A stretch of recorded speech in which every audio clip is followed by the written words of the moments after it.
Um, okay, so I'm Jeff Oishi, and I'll be talking about advanced visualization using YT.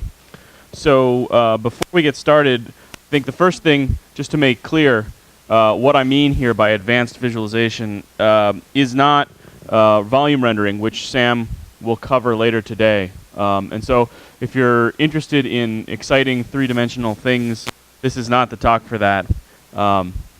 So what I really mean by advanced, or what we really mean when we came up with this part of the schedule, is being able to manipulate the details of the plot that you're making to whatever level you feel is necessary. So I'm going to start by sort of going over some of the things that we've talked about already, some of the visualization techniques that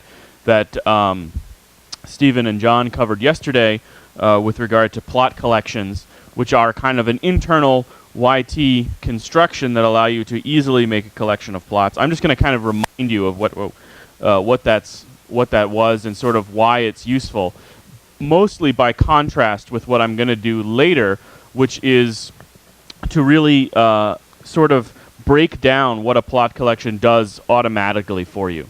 Okay, so in doing a plot collection, a whole bunch of things happen and behind the scenes, and you get returned a file that you can include somewhere or look at, right? But the downside to that is that while it's very, very general, while it's very, very simple, ultimately to do exactly what you want to do, it's not very general, which means that if there's some aspect of the way the plot collection's output looks that you don't like, it's very difficult to remedy that. And so really what I'm going to focus on is fiddling with the details of the plot. And in order to do that, we'll follow a number of steps where we go through and try to see, rather than taking the plot collection as an example, partly because it's so well developed and so large that it's a little difficult to do, but to basically take what it does in theory and do it ourselves externally to YT. So one of the things that's nice about this is that it allows you to use YT as a data source without having to use Matplotlib as a plotting backend. Matplotlib is the plotting backend that YT uses. It's sort of the most commonly used Python plotting backend, so far as I know, partly because it's extraordinarily complete in the things that it can do. But it's not the only game in town. If you use Python, there are other plotting packages, and you can easily use those using some of the techniques that I'll describe here. Furthermore, if you wanted to use something like R or GNU-plot or anything else to plot data, this will allow you to quite easily get the data from YT and plot them using your tool of choice. Okay, so we were sort of discussing a little bit last night how to get data or get scripts to you guys. So Sam used one way, which is the paste bin grab method. I'm going to use the other way, which is this entire talk is a Mercurial repository. Mercurial is the version control system that YT uses. Forgive me if I repeat anything that was gone over yesterday. I wasn't here, so just tell me to go ahead and skip over stuff. So one of the things that I've done is I've put the slides for this talk in this Mercurial repository, which you can get to if you go to the YT website. Whoops, that's not what I wanted to do. If you go to the workshop website and you scroll straight on down to the talk, day 2, my name is there, advanced viz hands-on. And if you click on repository, that should take you to this page. So if you're interested in following along, can anybody do that? Does this work? Okay, good. So what you can then do is, if you want to, you can go to some place and do, just like it says right there on the page, clone this repository, HD clone blah blah blah. If you just copy and paste that and hit enter, you should get it. Does that work? There is the PDF in there, yes. It's in outputs. Yes, that's right. So if you want to follow along with the slides, the PDF is in there. There's also there's a couple of extra things that I forgot that I'd made scripts for and didn't put in the talk slides. So if people are interested in all sky projections, let me know and we can do that. There's there's a facility now in YT that does that. It works quite well, and it produces. Does it produce ATOF projections, Matt? Yeah. So, Malweed. Okay. So anyway, equal area projections on the sky, on the fake sky, from your data set, which are kind of cool and can be. You can make your own fake microwave background if you want to. All right. So does everybody have the stuff? Did that work? Anyone who's interested in following along, you got the scripts? Did you get this checked out? If inside this thing that you downloaded, if you go into cdyt.workshop.2012.advanced-visualization, and you look inside, you should have something called scripts. If you go into scripts, you should have a whole bunch of scripts. So all of the scripts that are or that I'm going to be in the talk are in there, and you can look at them and play around with them. Does that work for everybody? Yes? Good. Okay. Oh, I see. All right. Okay.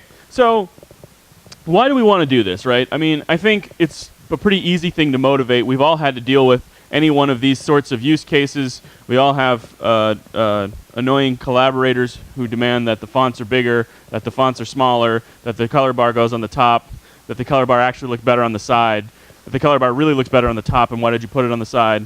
And of course, for a non-trivial fraction of us, that annoying coworker is ourselves. So, right, there's a huge amount of fiddling with plots that has to be done for external or internal reasons. There are the conveyance of visual information is really one of the largest and most important parts of what we do, and it's one for which most of us have very little training. But I think it's very important, and I think it's very important to think about, and I think a lot of us do actually think about it, and we have very specific ideas about how to do that. And so something like the plot collection, while it's very quick, and it's great because it works very, very rapidly to do relatively complicated things, gets in the way of having to deal with this kind of work cycle, so to speak. Okay, so the topics that I'll talk about, I'll start off with callbacks and modifying plots. I know that Stephen went over this in more detail yesterday, so I'm just going to remind you of that. Using the plot collections. Then I'm going to talk about fixed resolution buffers and the idea of what that is and how it's useful. All of that will be towards the goal of getting reduced data from YT. That is something that is you actually want to plot, whether it's a one-dimensional line or a two-dimensional image. Like I said, I won't get into three-dimensional data sources, but two-dimensional images can cover a large number of things. You can have two-dimensional images that are projections or slices, that is, they're direct map representations of the physical layout of the data. You can also have images that represent two-dimensional histograms, wherein there's no physical, the physical coordinates are no longer what's being plotted, but instead some phase space and its density. Okay, so we'll talk about how to get those out of YT and into Matplotlib, though everything I say about Matplotlib could be substituted because you have access to these things as a set of pixels or a set of numbers or a set of coordinates. Then we'll combine multiple data sources to overlay a few things, and spread throughout this will be my opinions about how to make plots and what makes a good plot, and you're certainly free to disagree or tune out entirely for those things. Okay. So the fundamental thing, like I said earlier, is that plot collections are designed to be easy, and this is not compatible with being general. There are a lot of things that we hide under the rug or that we simply make decisions about with plot collections. And that's a really good thing when you want to get something out very quickly, but it may not always be a good thing if you're interested in really publishing plots that have a certain look or even have a certain homogeneity across all of the plots in a paper. So the very first thing is the very first script in here looks like this. It is called, unfortunately, I forgot to print out the name of this one, but this one is just YT_PC. Yes, it's probably not even worth your time running. It produces this. All it does is load the data. Everything, by the way, I did, all my data, I'm using this Enzo Tiny Cosmology data set. Almost all of them I'm using the 40-second time step. This one's the first. The only reason for that is that I had an extremely thin internet connection for the past month, and so that's the only data set I was able to actually load. You should feel any of these things should work fine with any of the data sets because there's almost nothing that we're actually doing in any of these plots that are where the plot itself is the point. Though if you do use one of the other ones, the units will need to be modified, because I did make a few references to megaparsecs here and there. And if you have a wind tunnel, I would imagine it's not a megaparsec long. So, all right, fine. So the output of this, as you've seen before, is this YT log stuff. This is so if there's a horizontal line on any of the slides, the text is above is the script itself. The text below the horizontal line is the output of the script. In most of the cases, the output of the scripts that we're looking at have no meaning, so I didn't even bother to put them on there. But if you can run this, this is what you'll see. And by default, it should look something like this if you use the same data set. This is actually not the 0-1 snapshot, or maybe it is. Anyway, this is it. All right, I'm going to skip over this relatively quickly. The point here is that this works very quickly. In an extremely short amount of code, you have an image. So, like I said, plot collections are the most feature-rich plotting tool in YT. They have a huge amount of things that they can do. Stephen and John talked about a lot of those. If you think about the plot modifications that you have available to you, there are quite a number of them. So these are called callbacks, or rather they're implemented using a kind of thing called a callback. If you know what that is, that's great. If you don't, we use them interchangeably occasionally when referring to them in the news group in the news group in the distant past, on the mailing list or on the IRC. So that's just terminology. Here's a simple example. Again, what we did is I made a slice of the density out of this kind of cosmology data set, and then for every plot in the plots which are in the plot collection, there's a list of them given like that. You modify them by calling the modify dictionary, which has a whole bunch of different possible modifications. Grids is a function, so that's why there's the dictionary access and then the empty parentheses afterwards. The grids take no arguments, so the function is just blank. They simply put the grids on, and this is what it looks like. So this can be occasionally extremely useful, especially during the debugging stages. It's also very useful. I use it all the time to see where the nesting is, but ultimately this doesn't tell you a whole lot about the simulation itself. So this is not a terribly useful thing.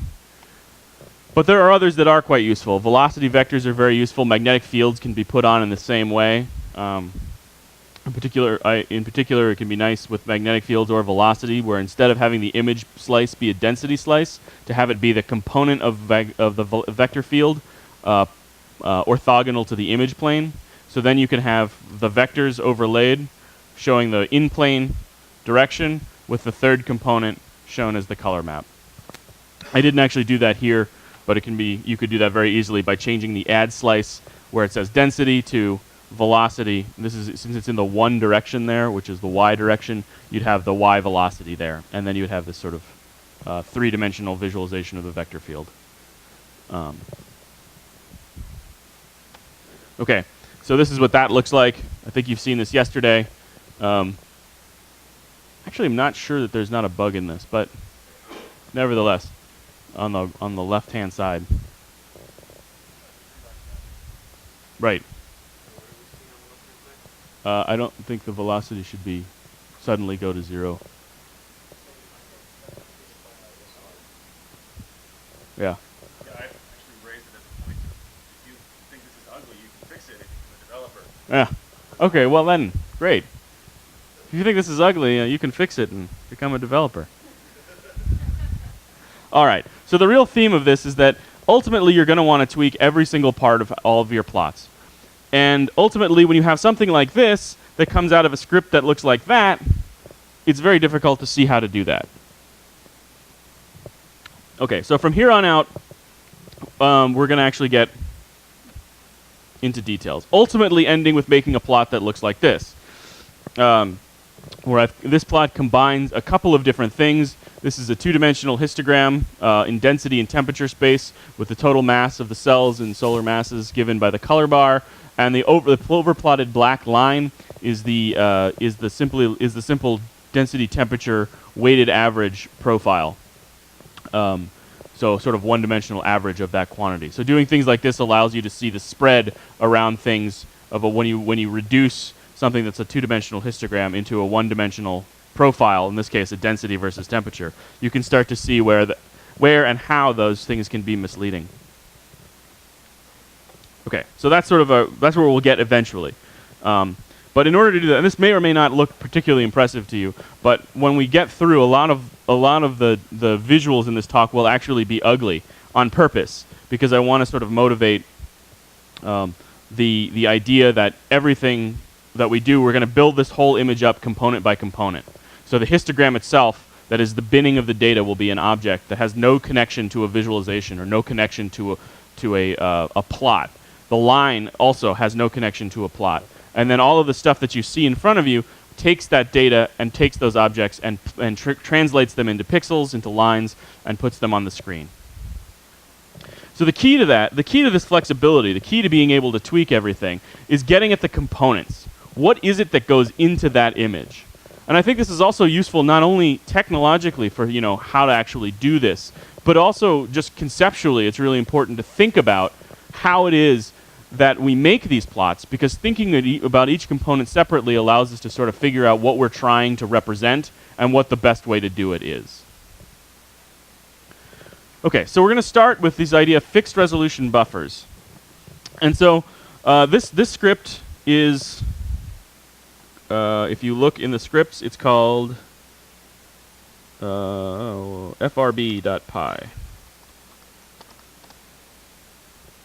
Yep. So if you want to try running that to see what happens, either using this data set or using another data set, go ahead and give that a try.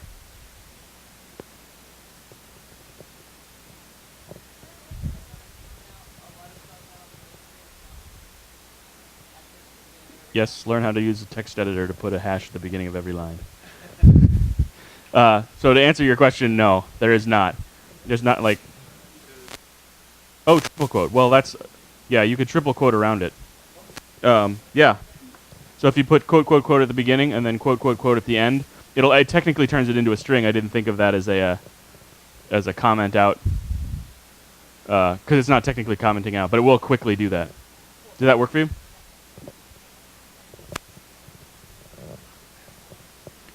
Yeah, most text editors have either a comment syntax. What text editor do you use?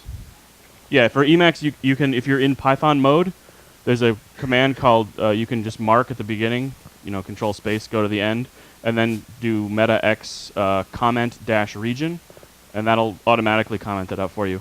The other thing, I always have that key set to F9, and then uncomment region to F10.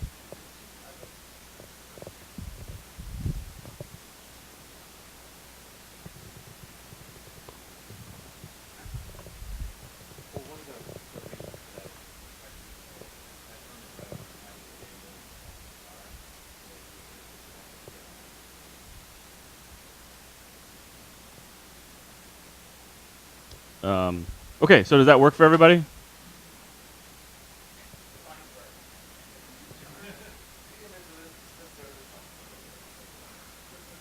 The point of the image is not to be insightful, because you have an image. It actually should be really ridiculous looking. All right. Okay, so let's go through. It should look like this, by the way. All right, good. Yes, that could be. That could be. Good. Okay. All right. So that's great. Let's actually fix that for you, because that actually points to something that. Okay. Well, let's look over the script, and then we'll fix that particular issue. So, all right. What happens here? The thing that's important to note here is now we're talking about a projection. We're talking about the projection not in terms of the fixed resolution buffer, but in terms of a projection object. Right, so we load our plot file. If we look on the, is there a pointer? Oh, I guess that won't work very well because there's tons of screens. Can everyone see this mouse? Yes. Okay, good. So here we load the data as we always do, and then the next thing we do is we get a projection where I've set direction to be 0, so it's projecting in the x direction, and it's a density weighted projection of density.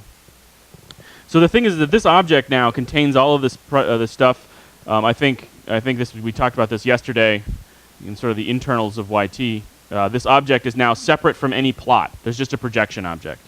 We choose a center, which is the density, the maximum density in the simulation, and then we set a width of 10 megaparsecs around that to make our image 10 megaparsecs around the center of the image.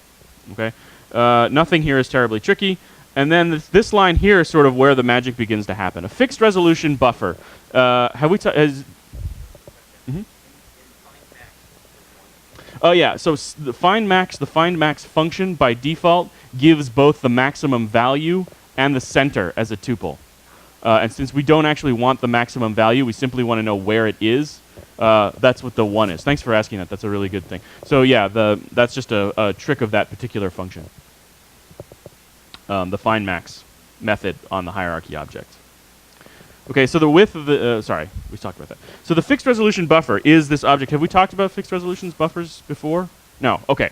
So it's an object that we use internally to YT occasionally, and now we're going to use externally, which is exactly, it's sort of just what it sounds like. It's an image plane that has a fixed resolution. So you specify, in this case, the resolution is specified here, it's 512 squared. So what that's doing is it's making an image that's 512 squared, and you're going to take an adaptive projection, which may have resolution elements of varying degrees, of varying dx's all over it in various parts, and it's going to take that, and it's going to interpolate that to a buffer. And that buffer will have 512 squared pixels. And that object, the fixed resolution buffer, or FRB, is defined by its width, its center, and its resolution. Does that make sense? So you have to hand it, or in this case, it comes off of a method of a two-dimensional object. So the projection already deals with an x and a y, some image x and image y, which could be x or y or z, or x or z. Yeah, it's overspecified. Yes, that's right.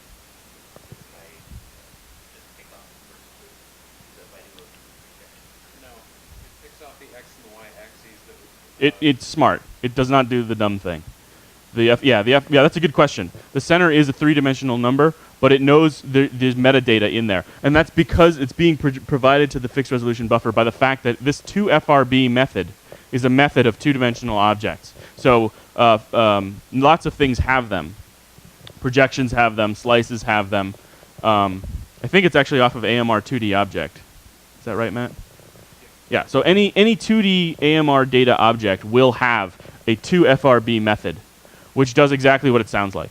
You give it, so it already knows which coordinates x and y, y and z, x and z of the three possible ones to pick, and you give it the center, which is overspecified, and it will correctly pick the proper two to find the center of the image.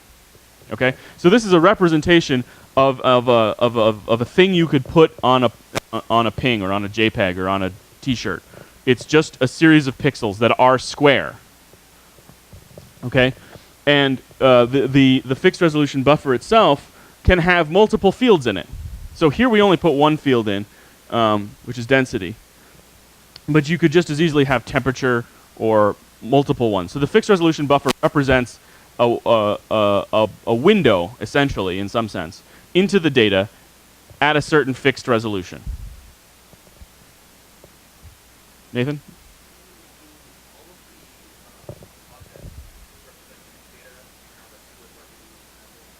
Yes. Yes, that's what I was saying. It's from the base class, the AMR 2D object. So I used a projection here. A slice would have worked just as well. And so, yeah, okay. So, and then, then after this FRB command, we're out of YT. Everything below the line that starts FRB equals, these are direct matplotlib commands and calls. You could substitute in here any Python plotting things, or you could write out the pixel you could write out all the pixels directly to disk if you wanted to, and then pick it up in some other image making program. You could write that raw. You could write that to a ping using the libpng, if you wanted to. It's the FRB is just a series of pixels with values. So if you're familiar with matplotlib at all, and you've done anything with it, you know that imshow is the command that simply shows a two-dimensional set of pixels. And so what we're doing here after this is we're explicitly saying that we're looking at the density field. So the FRB, like almost every object in YT, presents itself to the public as a dictionary. So if you get something out of YT, it's a good guess that it's going to be a dictionary. And I think that's always, to first order, that'll get you something, which may or may not be what you're looking for. So, all right, so the problem that you had over there. So what I'm going to do now is, oops. Okay. The reason why that happened is because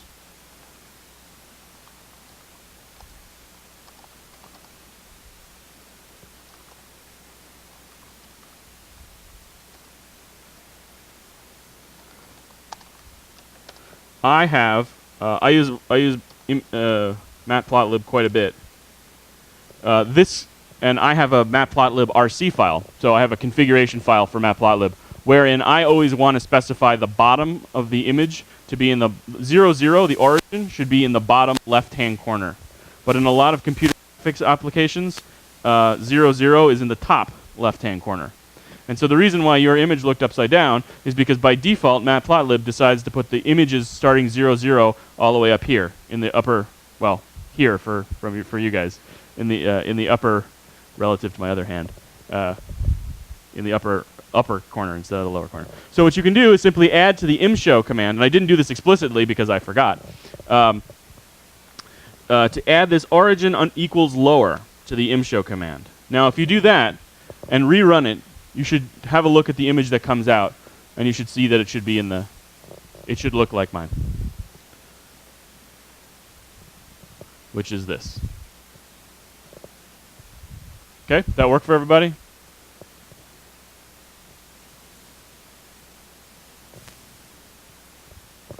Okay, so as you correctly pointed out, also, this looks terrible. I mean, you can hardly see anything at all here. So why do this? Because conceptually, this is great. This really gives us what we want. We've built this whole thing out of a series of components that we get out of YT, which we specified one by one. Each one of these can be replaced with something else. You don't want a projection, you want a slice. That's not a problem. The slice object, you can get a slice instead of a projection. The fixed resolution buffers are very lightweight. 512 squared is not enough resolution. You can change that easily. You can explicitly specify what the resolution of the image is that you end up generating. You'll note that I left the counters, the ticks on here. These are counting pixels, so it goes up to 512 by 512. All of these things can be replaced. So let's now try to go back and make this actually look like something. So let me just sort of go through the list of how we created this. And even though it's really simple, why we've gotten to the point that we have. So everything is a unique object. Okay, the data itself and its metadata, because this is AMR data, so we have to know about what the resolution is, where the locations of those resolutions are. All that data is in the proj object, this projection. The pixels themselves, the actual pixels that we want to plot, are in the fixed resolution buffer, which has a little bit of metadata also. It also knows whether it's an X and a Y, or a Y and a Z, or a ZY, if you take a slice or a projection.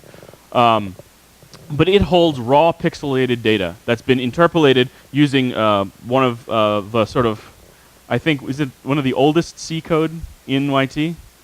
Yep, it is the oldest non-Python code in YT, which is the thing that actually takes an AMR buffer and pixelizes it into a fixed pixelation. So that's actually how plot collections work as well. So you can have these sort of variable resolution data elements. You couldn't really see anything in that image, and we'll get to that in a second. But I'll come back to that in just a minute. Okay, so the pixels themselves reside in this fixed resolution buffer object, which has some resolution, 512 squared, 1024 squared, 128 squared, whatever you want. The figure itself is a matplotlib figure object. We didn't show that explicitly, but we're going to next. So that could be something else. Doesn't have to be matplotlib. But the figure is there. And the pixels in that figure are drawn by the imshow method of the figure object. Okay? It's actually a method of the axes object, which is inside the figure, but that's okay. The point is that the latter part of it is all matplotlib, and that can be changed for any other plotting package. The former parts are all from YT. So everything in this can be changed one for the other. Everything is individual, and that is sort of where we're going with all of this. So let's try that again. Let's try the same thing now. This is another script in the repository. It is called FRB_2. And oops. Well, now you see what it's going to look like. So it's slightly longer, and it's a little more explicit. But really, the beginning is all the same. So again, we load the data. We get the projection. All of this YT stuff hasn't changed. It's exactly the same as it was before. We get the projection. We find the maximum density. We set the width to be 10 megaparsecs, and we want a 512 squared image. So then what we want to do is, well, we're taking a cosmological density field, right? So we know that a linear color scale on a cosmological density field is going to look basically like nothing. So we know, of course, that one of the first things to do is to normalize it normalize the color maps using a logarithmic scale. So here we do it completely explicitly. This is all the way matplotlib works on the inside. There are helper functions in matplotlib to make this easier, but I've decided to eschew those so that we can actually look step by step at what we're doing. So, all right, now we create a figure. And you'll actually notice, if for those of you who have used matplotlib a little bit, but maybe not a lot, there's this PyLab interface, which kind of works like it was designed to work just like MATLAB does. So it's very functional in its design. Whereas ultimately Matplotlib is implemented in a very Pythonic sort of object-oriented way, and so I'm going to sort of use that itself. So the only direct call to Matplotlib at all occurs right here with this figure object. So I create a figure. I've imported PyLab, which is a Matplotlib, is sort of an interface to Matplotlib as P, and then right here, p.figure is the only explicit call to Matplotlib. Everything else is then done using that object and the objects that it creates. So we set a color map. I like this bone color map. It's a black and white color map that has a particular luminance pattern that I think is pretty nice. I have opinions about color maps, but I'm going to keep them mostly to myself. Once you have a figure, you have to add axes onto that figure. So this add axes just gives you a rectilinear way of constructing axes onto the figure. So I create one set of axes here, and then we set up a log normalization. So again, now the imshow command, same thing we did before. That's done on the axes because the axes has the place where pixels go. And then again, now I've sort of been much more explicit this time about how it works. So no matter what your matplotlib RC settings are, we should all look the same because I've explicitly set everything in this command. So again, we get the data, FRB density. We interpolate using the nearest point, which is the single point. This is basically no interpolation. We set the origin to the lower left-hand corner instead of the upper. Then we change the normalization to this log thing, and we set the color map to the color map, and we save it out. And hopefully, if you run this, you should get this image. Now this is starting to actually look like something cosmological. It's the exact same data. It's centered in the exact same place. Everything is the same. The only difference is the log it's in log scale instead of linear. So this directly allows us to figure out how to map the color map onto the values, because ultimately that's what's really happening when you make an image, right? Is it's just how we're mapping to the color bar. So one of the things you now see in this structure is now it's very clear looking at the data. Sorry, let me remember to use the mouse to point here. You can see very clearly that the variable resolution of this buffer, right? So this is 512 squared, which is far, far smaller than the resolution of the actual data set. So you can see these giant squares, and you see that they get progressively smaller as you go in. There's a limit to the smallest thing you can possibly resolve in this image, of course, which is that ultimately down in that center point there, or maybe even in the center point of this halo also, the resolution is actually smaller than 512 pixels across is, and so therefore we throw information out in the image, and that's fine. If you wanted to zoom in, you could either zoom in, or you could remake a fixed resolution buffer at a higher resolution. So you can get the dynamic range in the image you want separate from the dynamic range of the simulation, or separate from the dynamic range that you specify using the fixed resolution buffer. That was a little confusing. Does that make sense to everybody? Okay. Again, I've left on these axes, and part of the reason for that is just because I wanted to keep this script short, and so it would fit on the page. But you could then change these axes to say display X and Y or X and Z in megaparsecs.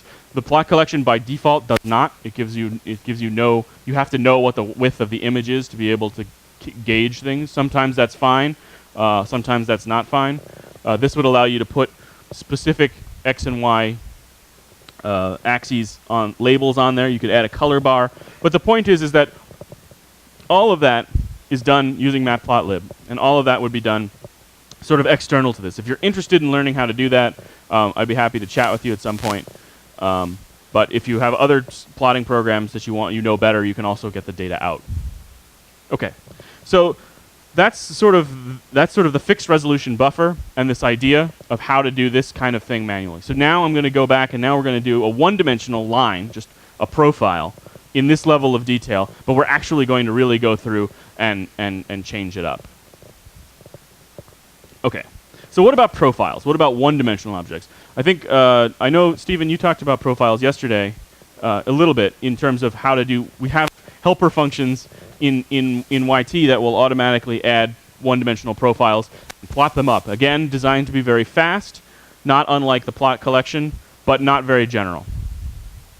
So, all right, the first thing we're going to do, this script is called profile.py. I'm kind of surprised that I managed to name these things so coherently. Okay, so if you open up this file and have a look at it, it's this guy here.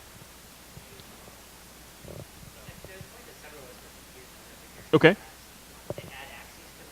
Uh-huh. Yes, that's right. So, okay, let me just say, what I did here is this is a direct call to this PyLab interface, which is this highly simplified Matplotlib interface. So if you notice this here, p-imshow, what it did is it created the figure and added axes automatically, and you didn't see it. But the problem is that only works if you want to have one image and you're okay with the choice that Matplotlib makes about the size and shape of the axes. I'm sorry, I was pointing at the screen. The question is that here there's just one command, imshow, and then when I redid it here, I created a figure and then did this add axes and then called the imshow command on that axes object. And the reason why I did that the second time, was that this is the way that whenever I create a figure for paper, I always do it this way. Because this allows me to directly specify how wide the axes are, and this generalizes. If I wanted to add 2 or 4 or 6 images to one figure, I could easily add those. And there are a number of helper functions. There are some in YT that allow you to get multiple axes. I didn't demonstrate that here, but if people are interested during some of the lab time, I can go through how to use some of those to create mosaics. So in a paper that Matt did with me, we had these huge mosaics of like 9 3x3 fixed resolution buffers, showing the resolution as a function of time or size, I forget. And we did that all using one simple helper command. But all that helper command really was doing was generating add axes. So we can actually add the axes separately. Does that make sense? Does that answer your question, Ian? Okay. No, that's the default that comes out of my typing. I just made that up. I actually don't know what the Matplotlib default is. I just have... It doesn't. It may actually be. This is just... I always type this. So I just from experience, I actually don't know. I bet you could find out pretty quickly what the default is. It may actually be that I stumbled on the default, or I looked it up years ago and I've memorized it. I don't know. But roughly, so the way this works is it's the lower left corner are these two things. 0.1, 0.1. In a 0 to 1, the whole image is normalized. And this is the width in X and the width in Y. It gets trickier once you actually put labels on, because you can make it so you take up so much space on the plot with the actual data that you have no room for the labels. So they'll just print off the side. It's powerful enough to shoot yourself in the foot quite easily. All right, so we're actually going to go into a bit more detail on exactly that in just a second. Okay, so now we're back to making this profile object in profile.py. And again, there's nothing here that's particularly deep. The beginning, this suppress stream logging thing you see up at the top, just as that YT, as you've probably noticed, is fairly chatty. It likes to tell you what it's doing, and it has lots and lots of log messages. Should you ever be in a situation where you want to turn that off, you can do these two things. From yt.config, import ytcfg, which is the YT configuration. It's a dictionary. And you can do suppress stream logging equals true. An odd quirk, it actually has to be true in quotes, not the Python true thing. If you typed capital true with no quotes, it actually has to be the string true. Ah, cool. So that has to come first before yt.mods import star. It has to come before ytmods import star. It's worth saying twice because it took me 5 times last night while making this to remember that. You have to do it before yt.mods import star. Okay, so once you do that, and the reason why I did that is that so that the output would be visible on the screen below this line. Okay, so then from here on out, we load the data again. We get a sphere object. I'm sure we've talked a lot about sphere objects. It's just a 10 megaparsec sphere centered around the point of maximum density. And from that, we construct a binned profile 1D. This is exactly what it sounds like. It's a one-dimensional histogram. Here, I've made a radial profile, so I've made 32 bins on the data that's inside the sphere object. I've made 32 bins in radius measured in megaparsecs from 1 to 10. So there's 32 bins in between 1 megaparsec and 10 megaparsecs going away from the center of this sphere. And that profile is the data object. Again, I've split off the data object from the plot that we're going to make. In fact, in this particular example, there is no plot. And part of the reason that I did that is that to show you that once you add density to this, profile, so it's going to calculate density in each one of these radial bins. If you just print the radius and the profile, if you print the profile data by using the profile, addressing the profile as a dictionary, radius MPC, and density, all you get out are NumPy arrays. So directly inside this profile object, as you access it like a dictionary, are NumPy arrays of the bins you made, or it made for you, and the values of those things in the bins. So all this is just that same output again without the script, so we can look at it. My apologies for the warnings. They don't actually mean anything important. This is the radius bins, and these are the values of the density in those bins. So it's pretty clear just from looking at this that you should easily be able to take this data and plot it however you like in whatever program you like, however you want to do it. So I'm going to use matplotlib.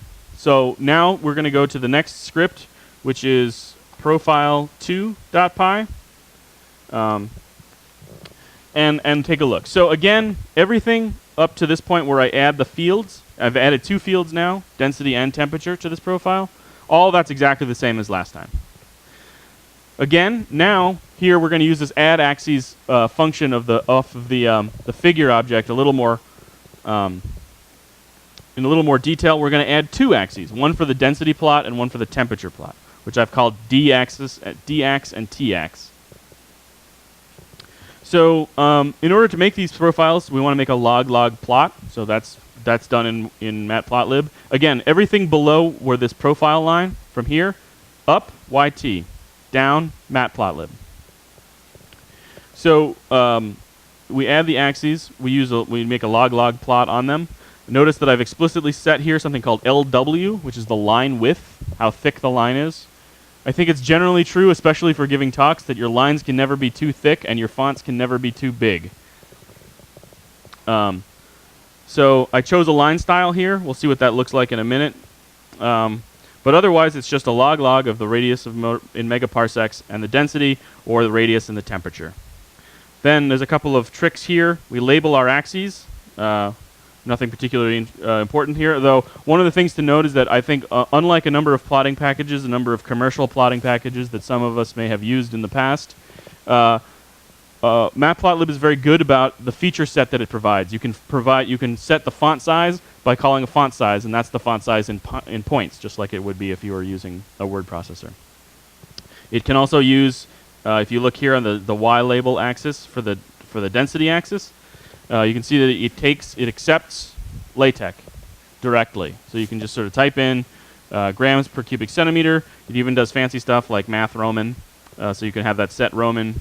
And also have subscripts and superscripts, and so on and so forth. And then finally, we save the figure itself to the density profile. Okay, you can try running that, and you should have something that looks like this. The color of the lines will be different because, again, I've set my line color in my Matplotlib RC. But other than that, it should look like this.